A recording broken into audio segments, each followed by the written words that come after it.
지정학 이론을 시작해 보겠습니다. 제 나름대로 정리한 이론이고요. 첫 번째로 국경 이론에 대해서 말씀드리겠습니다. 순서를 먼저 말씀드리면 기존 지정학 깨부수기를 할 거고요. 그 다음에 첫 번째 정리한 이론으로 국경 이론을 말씀드리겠습니다. 기존 지정학 깨부수기 어떻게 할 것이냐. 기존 지정학계 지정학 책에 나오는 이론들로 심장지대, 해양세력, 대륙세력, 림랜드 이론 뭐 이런 거 있거든요. 이런 거에 대해서 뭐 그 당시에 뭐 의미가 있었을 수도 있어요. 그러나 저는 이거에 대해서 무용성을 증명하겠습니다. 이 중에서 해양세력 이라는 용어로 하고 몇 가지는 좀 의미가 있기는 해요. 하여튼 간에 무용성을 증명할 건데, 무용성 어떻게 증명할 것이냐. 제가 제 나름대로 이론을 정리를 할 거거든요. 정리를 하면서 용어가 나온다. 그러면 그거는 의미가 있는 이론이에요. 근데 용어가 나오지 않는다? 그거는 무용하다는 얘기거든요. 제가 이 심장지대, 해양세력, 대륙세력, 림랜드라는 얘기를 안 하고도 아주 쉽게 지정학을 설명할 수 있다? 그럼 이 기존의 이론들은 무용한 거죠. 그렇게 증명하겠습니다. 먼저 국경 이론에 대해서 말씀드릴게요. 국경 이론 아주 쉬워요. 아주 쉬워. 너무 쉬워. 너무 쉬워서 이게 이론이 될 수 있나 할 정도로 너무 쉽거든요. 근데 이게 엄청난 그 자료를 정보를 줍니다. 엄청난. 모든 국가는 강력한 국경을 원한다. 당연한 사실 아닙니까? 그래서 강력한 국경이 있는 국가가 강대국이 된다. 너무 당연한 사실이에요. 그래서 그 국경이 탄탄한 유벽 국가, 국경이 탄탄하지 못한 무벽 국가가 있다. 이거 제가 만든 용어입니다. 국가를 두 가지로 분류를 할 수 있다. 그래서 제가 무벽 국가라고 얘기하는 거, 러시아를 예를 들죠. 러시아 항상 이렇게 탄탄한 벽이 있다. 이게 유벽 국가야. 경계가 이렇게 탄탄하다. 여기 사람이야, 사람. 여기 사람입니다. 여기 출입구고요. 이건 거대한 방벽이 나를 보호해주고 있다. 이게 유벽 국가고. 이게 없다. 입이 없고 이런 거대한 벽이 없어가지고 막 주변에서 막 잡아먹으러 오는 애들이 있다. 이게 바로 무벽 국가, 무벽 국가. 그래서 제가 러시아를 예를 자꾸 드는데, 그래서 이렇게 주변에 막아주는 게 없어가지고 뚫려가지고 이런 괴물들이 와가지고 잡아먹는다. 이게 바로 무벽 국가다 라고 말씀을 계속 드렸고, 지도로 보면은 러시아는 이렇게 지금 이쪽에 벽이 없는 거예요. 이만큼 어마어마한 국경이 벽이 없다. 그래서 러시아는 굉장히 불안정한 국가다라고 말씀드렸고, 이 국가도 다 불안정하다. 다 불안정하고 얘도 불안정. 왜냐면 경계가 자연적으로 막아주는 게 없기 때문에 얘네들도 굉장히 불안하다. 그래서 서로 전쟁이 역사적으로 엄청 많았어요. 서로. 나폴레옹, 히틀러. 폴란드도 보니까 러시아 침공한 적이 많더라고. 우크라이나 침공한 적도 많고. 역사적으로 원수지간이에요. 폴란드가 항상 피만 본 것도 아니더라고 보니까. 이게 바로 무벽국가가 러시아를 보여준 단적인 게 이것이다 라고 제가 여러 번 말씀을 드렸죠. 이게 러시아다. 무벽국가는 이런 거다. 그래서 항상 이렇게 잡아먹힌다. 이런 외에 있는 게 바로 러시아다라고 말씀드렸고, 그래서 툭하면 이렇게 약탈을 당하고 공격을 당하는 거예요. 이렇게 약탈을 엄청나게 당하는 거죠, 마을이. 왜? 경계가 튼튼하지 못하기 때문에. 뻥 뚫려 있기 때문에 러시아는 어마어마하게 지금 이게 국경이 이런 국경이 너무 길어가지고 이 불안전성이라는 게 엄청난 거예요, 안보적으로. 그래서 저는 국가를 두 가지로 나눌 수 있다. 유벽 국가, 무벽 국가. 무벽 국가야 러시아다. 그게 이제 두 개의 카테고리를 나눌 수 있는데 또 이걸 또 세부적으로 얘기하면은 무벽 국가는 평지 국가다. 평지 국가. 러시아 얘기한 거죠.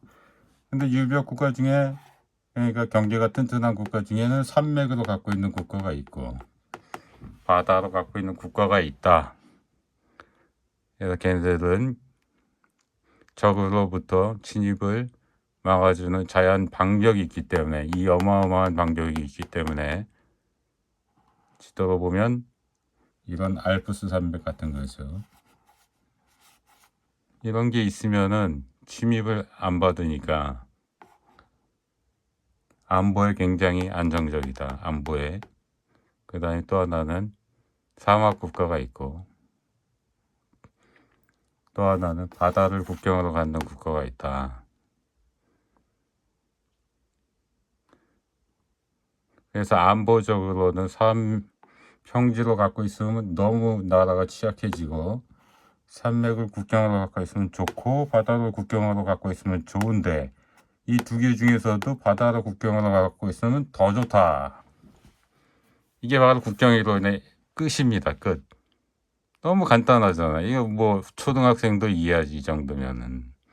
근데 여기서 엄청나게 중요한 정보들이 계속 나온다는 거예요. 이거 끝나는 게 아니고 전 세계 지정학을 이걸로 다 설명할 수 있어요. 이제 안보적으로도 좋지만 국가가 그럼 강해지느냐에 대해서도 얘기를 하면은 거기에는 이제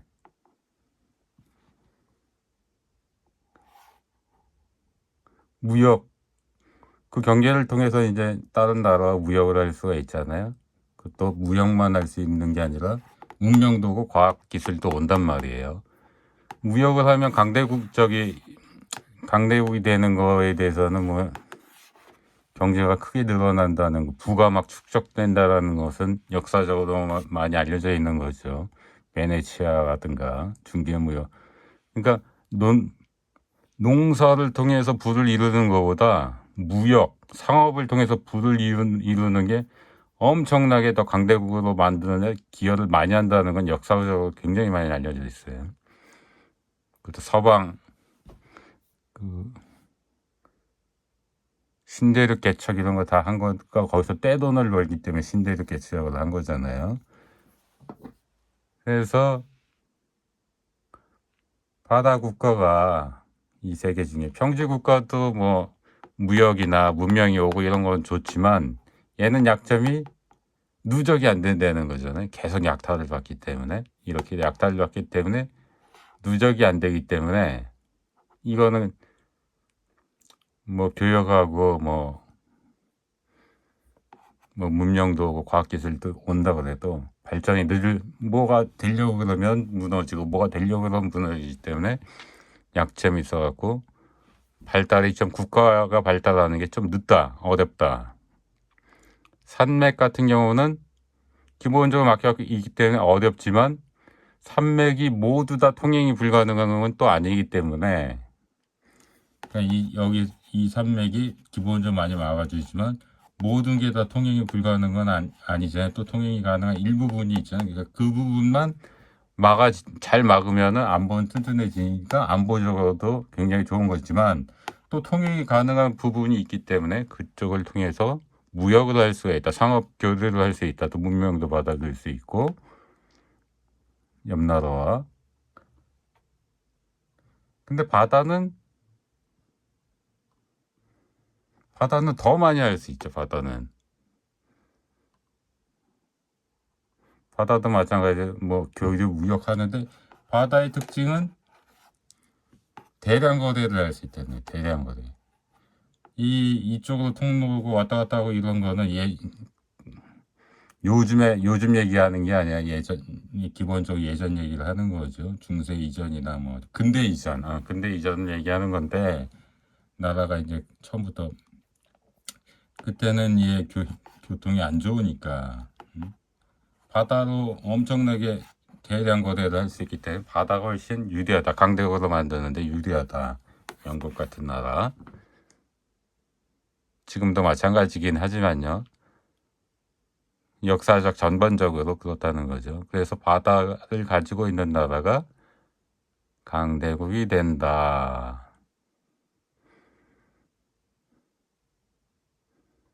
그래서 결론은 끝났어요. 이게 오늘 국경 이론은 끝이고, 이 향후에 또 계속 이론을 계속 제가 준비하고 있어요. 이게 이론이 이거 하나로 끝나는 건 아니고, 대국 이론 다음에 준비할 거고, 제국 이론, 바다 이론, 이웃 이론 얘기할 거고요. 이론이 그 프랙탈 이론과 불가역성 이것도 준비하고 있고요. 그 다음에 이론이 계속 정립이 되면 계속 준비를 할 거고, 그리고 전 세계 중요한 국가들에 대해서 다 지정학적으로 평가를 할 겁니다. 그래서 미국 했고, 중국 했고, 러시아 이제 할 거고, 이제 계속 일본도 할 거고, 이제 쭉쭉쭉쭉 계속 중요한 나라는 다 할 거예요. 멕시코도 할 거고, 나중에 튀르키예도 할 거고, 영국도 할 거고, 프랑스, 독일, 중요한 나라들은 다 할 거예요. 그리고 향후에 또 강대국이 될 거라고 예상되는 멕시코, 튀르키예, 베트남 이런 국가들도 다 할 겁니다. 그래서 엄청나게 준비를 많이 해서 이 이론을 가지고 다 할 거고 다 설명할 수 있다. 어느 국가가